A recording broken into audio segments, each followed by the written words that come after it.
Hello, welcome back to an episode of a Minecraft Let's Play. We are still in 1.9. There's no reason for me to have downgraded, and there hasn't been any new updates yet. So, yeah, we're still in 1.9. We're over by our Dwarven area without the resource pack. I wanted to blow some things up in this episode because we got this project that we were going to be doing, and it's going to take a long time anyway to mine out a lot of this stuff.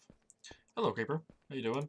You know what? I'm actually going to put the torches in the offhand, and let's do some combat. Why not? Oh, combat is definitely a bit more tricky because I can't spam click as much.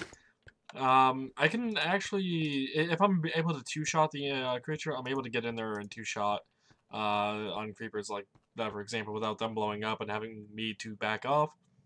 But because of the low ceiling here, I wouldn't feel confident trying to do the double crit on the creeper. So try to take it a bit more cautiously. So let's see. We got about a stack and a half of TNT. Hopefully that's more than enough to get us going here. But yeah, time to blow some stuff up. I'll do this in a montage, by the way. Not too sure. We'll find out. We'll find out. Montage would probably be best, but yeah, little things. Is there seriously another creeper over there? Wow.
Alrighty, my flint and steel just broke, so I guess that's all the TNT we're going to get through right now. We went through, I think, a stack-ish or so. I'm not exactly sure how much TNT I had exactly. I know I had a little less than a stack and a half, and we have a little less than a stack and or a little less than half a stack right now.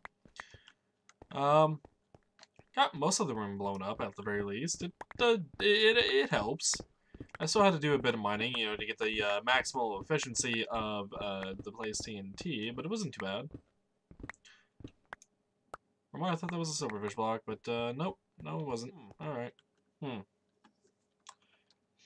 Looks like we're gonna have the edge of the staircase actually come into the room, which, you know what? I don't actually have a problem with that. I'm okay with that. So last episode I was talking about this room being 25 by 25 by 20. I'm still going to go with that idea. I gotta figure out exactly how high 20 is in these corners so I can actually mine top down instead. It'd be a bit easier, but before we do that, I would like to get another flint and steel so we can use up the rest of this TNT. Why are there so many creepers right now?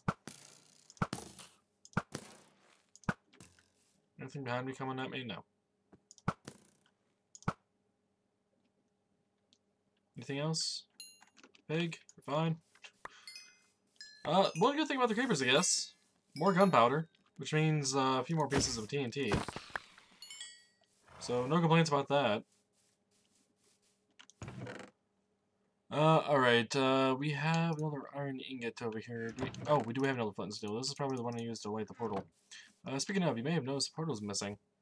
It's down in the hole now. The one where I said we were going to do the, Oblivion portal. It's there now. It can be done, I believe, to some degree at least. The Oblivion portal.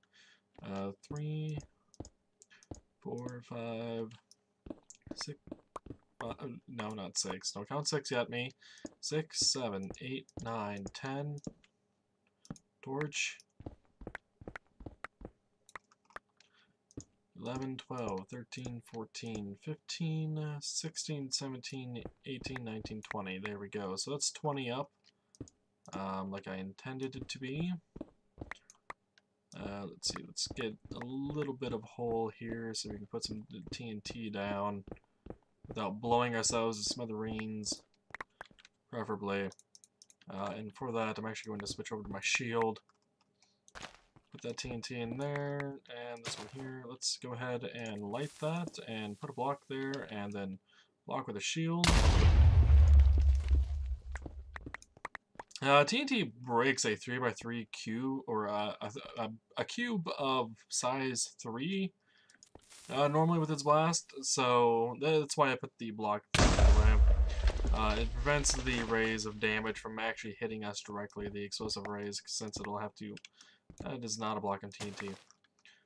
Since it'll have to go through a block first. I mean, obviously, you can still get knocked around a bit, still take damage regardless of how many blocks are between you and TNT, but it can help mitigate some of the damage.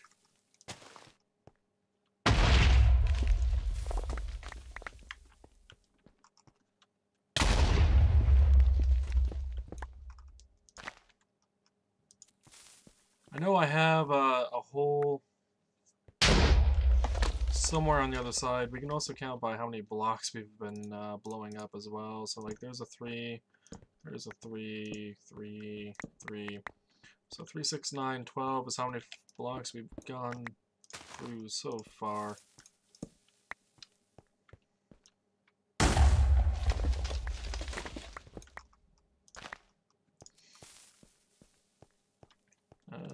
Three. Notice one thing about this TNT, by the way. If you're within the range of the explosive damage, it actually blows you towards the origin of the explosive, which is weird. So let's see, 3, 6, 9, 12, 15, 18. Okay, so we need a few more of these to be blown up.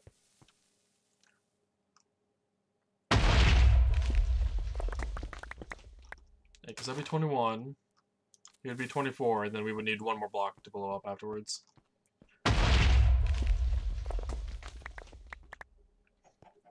Just double check here. Alright, 3, 6, 9, 12, 15, 18, 21, 24, indeed. So here would be 25, right here, and then we could head on down and continue the process. Blowing things up. If we had more TNT, we really don't. We only have 16 blocks left. But we can use some of this to get a few things going on here.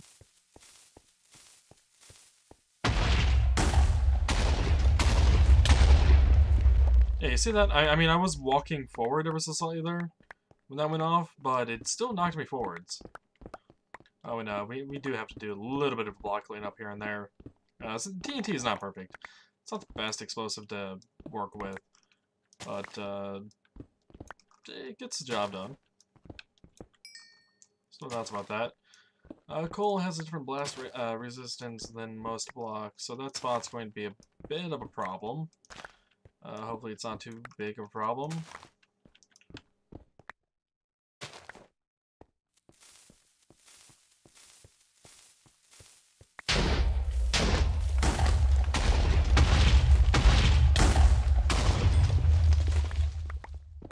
isn't too bad. And here is that hole I was talking about that I made. This allows me to get up to the surface because I was curious to know where exactly that room was going to end up. And I want to say this hole was on the center point of the stairs, but I'm not 100% sure. But, camera? What just happened there, camera? That was weird. Maybe at the edge of my mouse pad? I don't know. But yeah, so I had mentioned that we might need to do a bit of mountain terraforming here, and it seems like we need to fill in this valley at least a bit to smooth out these edges over here so it kind of blends in with the rest of the edging, so it also covers up the room. It's a bit of a problem, of course, because it's going to require a lot of blocks, which I don't have a problem with. I can always get more blocks. I can always make a cobblestone generator too. It's something I haven't done in vanilla Minecraft in a very long time. But if we absolutely need to get more blocks, we can get them via cobblestone generator. It wouldn't be a problem. Let's go ahead and use up the last 3 pieces of TNT here.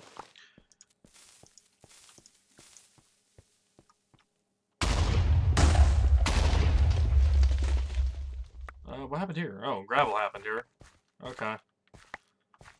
That's pretty fun. But yeah, I got a lot more work to do here. Hope you guys enjoyed the TNT montage, because I do intend on doing that. As you've already noticed at this point in time. I'm going to continue working off camera on this place, and just trying to get it all cleaned up and what have you. Alrighty, I've been doing a bunch of fishing overnight. I just woke up and was sorting out these chests that I have here for the fishing shack that we're next to. I happened to turn around and saw an undead horse, which is a very interesting find. But yeah, I was combining bows and whatnot together just to clean up inventory space. Overnight, I'd have to say about 9 hours of fishing, just AFK in here. 2 of these chests were full, and this one had some stuff in it, so the hoppers were full as well. Yeah. A lot of bows we get, but this undead horse, which, let me go ahead and throw those in there, is very much new. That is an addition in 1.9. I kind of wish it wasn't raining, but it is. This undead horse is a trap. It's a trap. When I get close enough, it will cause... well, it will cause some things to happen. It will cause a lightning strike. It will cause the horse to disappear. What? Did it despawn?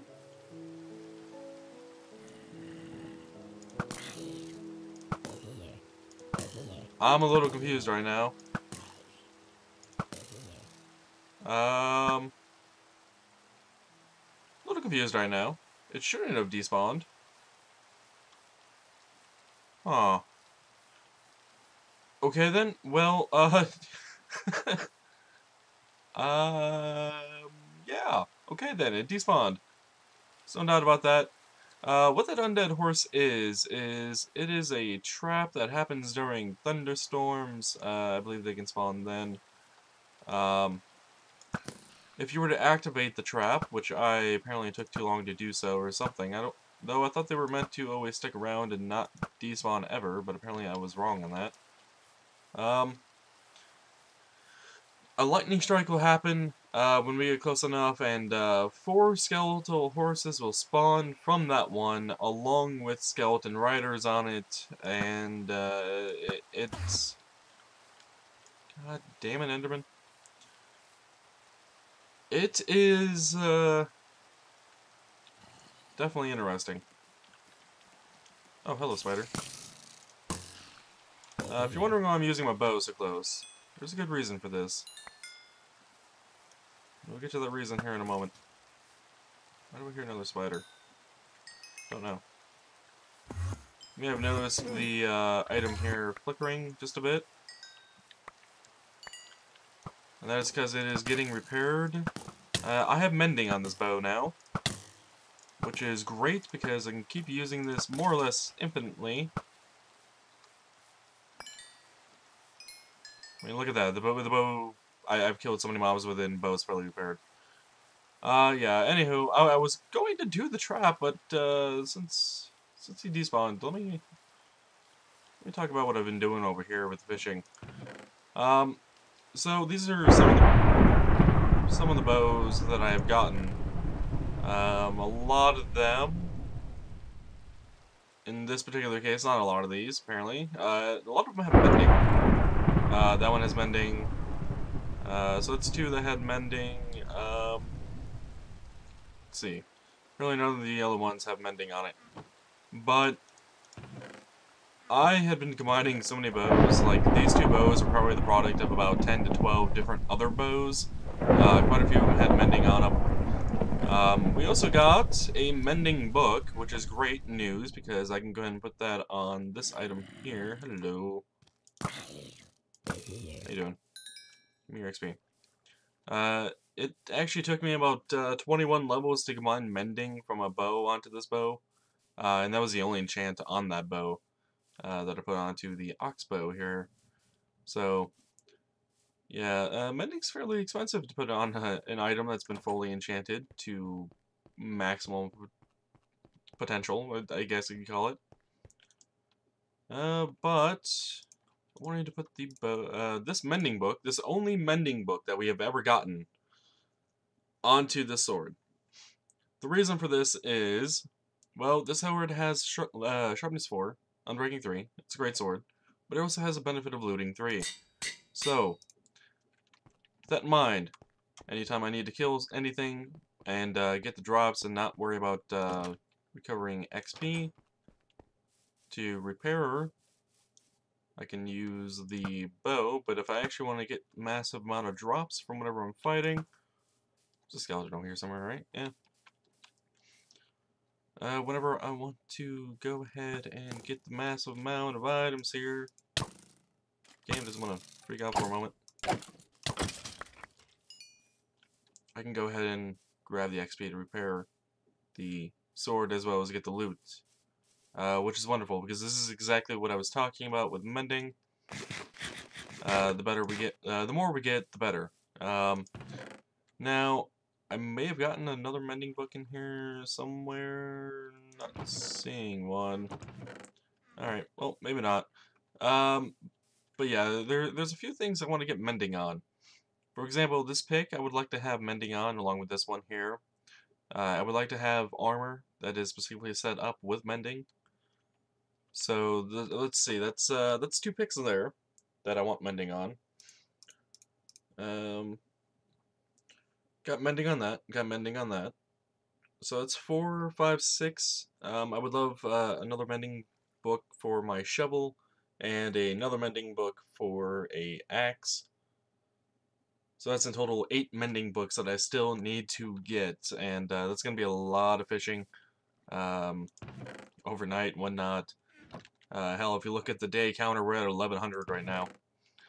At the beginning of this episode, by the way, I did some mining, a lot of mining actually, about the Dwarven area. And then I recorded the previous episode that actually went out. So there is a bit of a sequential issue. Huh, I had no idea you could do that.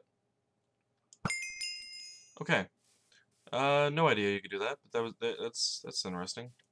So it prefers your main hand first and then your offhand. Okay, there's some things about this offhand thing I've got to learn about still. But I've done a lot of mining over there, and we're actually going to go over there and check it out when I have woken up a bit more. I just wanted to record because I saw the undead horse. And unfortunately, we didn't get to do the trap. Quickly, by the way, to demonstrate how much fishing I actually have done, there's a stack, there's a stack, there's a stack, stack, stack, stack, stack. All the way around is a stack of cooked fish. That's how much fish I have cooked. It's because how much fish I have caught through the aping process. Um, I'm wondering what I should do with the extra saddles, because I got 3 extra ones. I have a double chest of saddles. Like, I don't know if I really need any more than that. Horse armor? Sure, I could use more of that. I mean, I have 2 rows here set aside for each of the horse types, the horse armor types. And they're not filled. They're not full at all. Fine. You know, I have no problem with that. Also in the last episode I mentioned, about natural spawn, because I was on the hunt for dungeons, and I was looking for places we have yet to been, and mentioned about natural spawn being right here. This is indeed the natural spawn location, by the way. I thought I would actually show where that is instead of having talked about when I was boating. Um, yeah, so that block right there is natural spawn, and 9 chunks out in a square around that would be the natural spawn chunks, so it's quite interesting to know. But I gotta clean out my inventory still, and we'll head over to the Dwarven area. So here we are at the Dwarven area, and I still am not entirely awake, by the way, but may as well finish off this episode. So I've mined out this room. This room is actually not 25 by 25 by 20, like I initially said. This room is 5 blocks longer in that direction. May have known before that the stairs, the staircase here came out 1 block, so the wall was here. And that would have been 25 by 25 by 20. I extended it out 5 blocks and made it 30 by 25 by 20. So yeah, there's that. Over here, I have spent a lot of time mining as well. This is a 35, I think it's 35. Let's head down here quick to check. Yeah, it's 35, because these 2 rooms are the same size, outside of that little bit there. 35 by 25 by, I think, 18 or something of the sort that came out. What I wanted to do was, well, to prevent the need to, well, as you can see, I have a large gaping hole in the ceiling here. So we need to expand the mountain out in a bit and smooth this off so it's all covered up and whatnot. I can't exactly do that with everything, and I'm trying not to. So I went down 10 blocks from the ceiling, and only went down on the staircase 8, which is right here.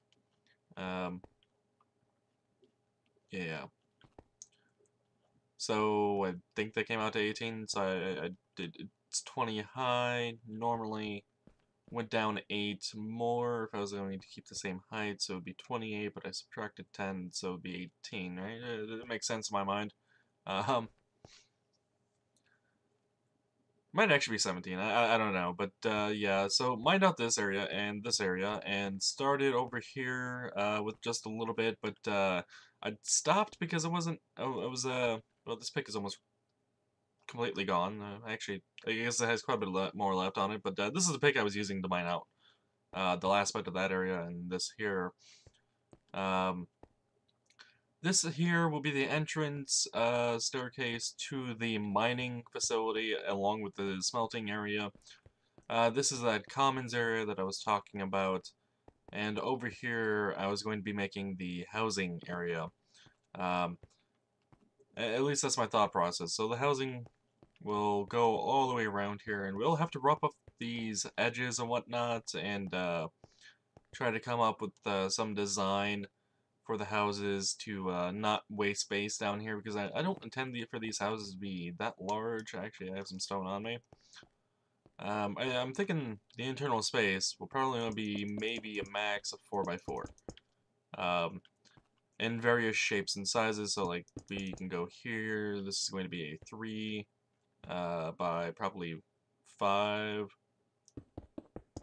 So there's another one, etc., etc. And we'll maybe deviate from this 16 block square blocks of space inside. We'll probably break from that here and there. But generally, I want to get a bunch of houses in here, and if they're only going to be like maybe up to there or so in height, that is only half the wall, right? Um, so I want to find some way to actually get another level of houses up there as well. Like this is meant to be a thriving city, not a place that could have maybe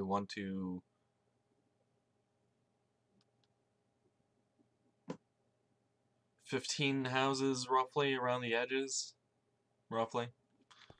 Plus whatever I could fit in the middle here, so I'm not sure how big I want the pathways to be between the houses. But, you know, probably only be about 25 houses or so down here, and I would want more than that.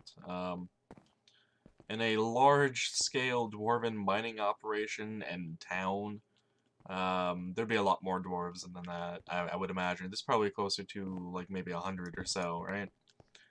At the very minimum. Um, if it was up to me, I would actually go much larger scale with this. However, we have never found a mountain in this game that is large enough to do what exactly I am thinking. So I've been having to downscale some things and whatnot because Minecraft limitations. But if it was up to me, the housing district would actually be off this here, and then maybe off one of the housing districts is the actual mining and smelting area, etc. Um, and there'd probably be about enough room in here for, I don't know, 3 to 4 thousand houses. If it was up to me, it would be a long-term kind of project, and this is going to be long-term anyway, but, oh, by the way, found out something you can do with this. Sword and bow. Bow in your offhand, sword in main hand, you can swing, swing, swing, and wait for the charge, swing.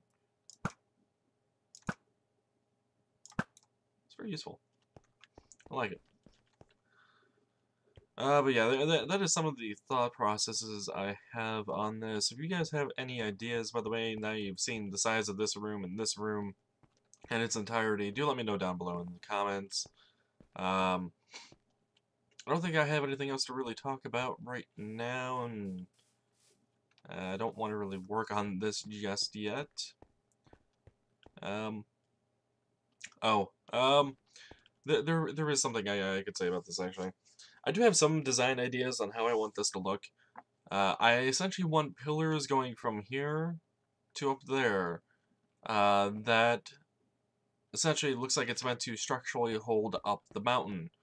Because this is a very tall room, right? It's 20 blocks, 21 blocks tall here. Um, 20 blocks tall. In real life, that would probably be a problem because it's 20 meters of empty air and nothing holding it up. I've never been into an actual mine before, or underground city, if you will, but if it was man-made or dwarven-made in this case, I highly doubt that that would be stable. They would have to have some sort of bracing. So, pillars. Pillars, at least 4 of them in this room here. Maybe 2 or so in this room here. Well, actually, we might be able to get 4 in there as well. Maybe 6 or something. Whatever feels good. And we might even have to use the part of the houses as supports too, like so that maybe the pillars go off the houses up into there.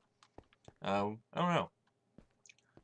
As for the mining area, there is a ravine over here.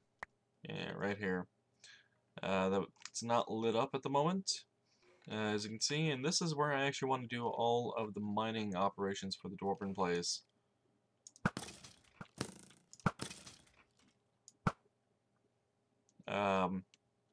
Just because there's a lot of there's a lot of things here I can do without having to have mined out a lot,